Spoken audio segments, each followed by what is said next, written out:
আসসালামু আলাইকুম রহমতুল্লাহ। আজকে আলোচনা করছি অনিয়মিত ঋতুস্রাব লিকুরিয়া এর চিকিৎসা সম্পর্কে। আসলে নারীদের মাসিক অনিয়মিত হলে শুধু শরীর নয়, মানসিক এবং স্বাস্থ্যের উপরে এর প্রভাব পড়ে। মাসিক অনিয়ম এবং পিরিয়ড দেরিতে হওয়া কিংবা মাসে কয়েকবার হওয়া অতিরিক্ত রক্তপাত, খুব কম রক্তপাত বা একেবারে বন্ধ হয়ে যাওয়া, এসব সমস্যা অনেক নারী ভোগেন। এটি গোটা শরীর এবং মনের উপরে প্রভাব ফেলে। এছাড়া লিকুরিয়া বা সাদাস্রাব নারীদের শরীর মন ভেঙে যায়, গর্ভধারণে বিঘ্ন ঘটে। মাসিক অনিয়মের পিছনে পলিস্টিক ও ওভারি সিনড্রোম, হরমোনের ভারসাম্যহীনতা, মানসিক চাপ, ঘুমের অভাব, ওজন বৃদ্ধি অথবা থাইরয়েডের সমস্যার মতো কারণ থাকতে পারে।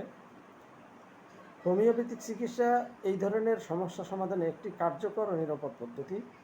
যেহেতু হোমিও চিকিৎসা একজন নারীর শরীর, মানসিক অবস্থা, আবেগ ও জীবনধারার ভিত্তিতে শুধু ঔষধ নির্ধারণ করে, তাই এটি হয় পার্সোনালাইজড ও গভীরতম। যেমন মানসিক অনিয়মের সঙ্গে মন খারাপ বা রাগ বেশি হয়, শরীর শুকিয়ে যায়, হাত পা জ্বালা করে, মাথা ঘুরায়, এসব লক্ষণ অনুযায়ী ঔষধ নির্বাচন করা হয় এবং এতে দেহের হরমোনের ভারসাম্য ধীরে ধীরে স্বাভাবিক হয়। সময় মতো সঠিক চিকিৎসার অভাবে নানান জটিলতার সৃষ্টি হয়। আবার অবহেলা করলে সন্তান জন্মদানে অক্ষমতা কিংবা দেরিতে সন্তান জন্মদান, এইসব সমস্যার সৃষ্টি হয়।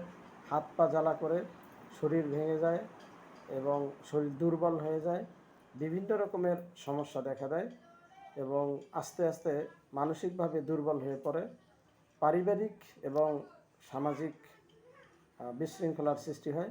এজন্য আমরা যখনই দেখব যে এই জাতীয় সমস্যাগুলো হচ্ছে, তখন আমরা যারা গার্ডিয়ান আছি, যারা খোঁজখবর নিচ্ছি, বিশেষ করে উঠতি বয়সের মেয়েদের এই সমস্যাগুলো ইদানিং বেশি দেখা যাচ্ছে। যারা স্কুল কলেজে পড়াশোনা করে কিন্তু তাদের বলার মতো কেউ থাকে না, সাধারণত মায়েরাই এই অবস্থাতে তাদের খোঁজখবর নিতে পারে বা নিয়ে থাকেন।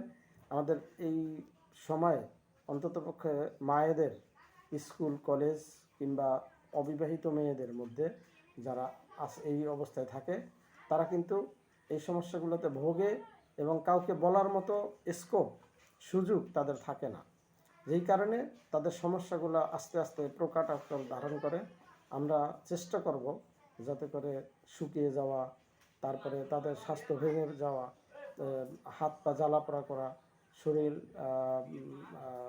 একেবারে দুর্বল হয়ে যাওয়া, রক্তশূন্যতা হওয়া, এই জাতীয় অবস্থা যখন আমরা দেখব, তখন আমরা তাদের সাথে একান্ত বন্ধুত্বের সম্পর্ক করে আমরা তাদের কাছ থেকে জানতে চাইব যে তাদের সমস্যাটা কী।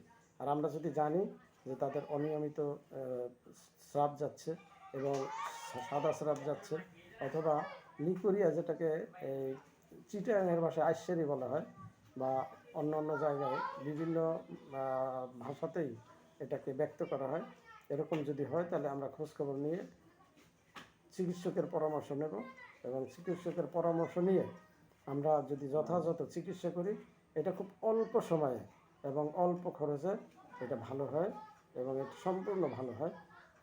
আমরা সচেতন হই, সকলে সুস্থ থাকি। আল্লাহ তাআলা আমাদের সকলকে ভালো রাখুন, সুস্থ রাখুন। আসসালামু আলাইকুম।